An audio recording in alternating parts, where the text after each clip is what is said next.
All right, last graphing one.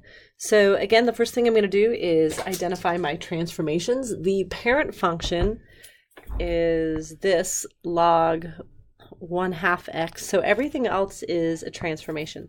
So the negative sign that you guys see here is going to make it flip. This -2 is going to make it go right 2. And the -4 that you see is going to make it go down 4.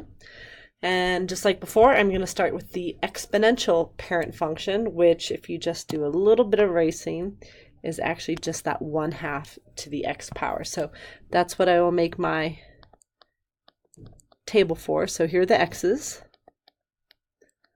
And when I take those in and put them in for x, 1/2 to the 0 power is 1, 1/2 to the first power is 1/2.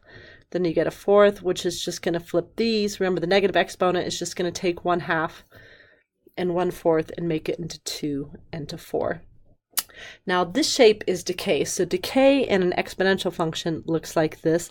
And that's actually the shape it looks like when it's a log function. So here are the points for the parent function of the log function. So remember, they're just going to switch. I got my x's now. And then I've got my new y's. And I will be making a new row for y's because I have a flip. So all my old y's are going to become the opposite, that negative. So -2 is going to become 2, 1, 0, -1, and -2. So I don't need these old x's. So I'm going to go ahead and graph 4, 2, 2, 1, 1, 0, 1/2 -1, about there, and then I'm going to leave the other one out. So if you notice, my points aren't looking like this shape that I pointed out up here, and that's because this is decay. What's happening to our decay shape is it's now flipped. So the shape we should be looking for is this shape, and that's the shape I'm starting to see.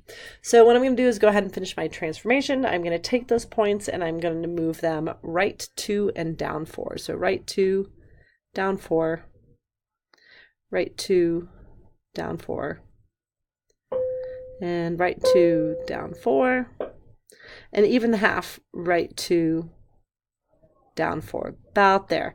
And again, the other thing that moved is the wall. So the wall also moved right 2. And then I can go up the wall and go like this. Now they don't ask anything, but if you were going to do the arrows, this is x is getting bigger and it's going up.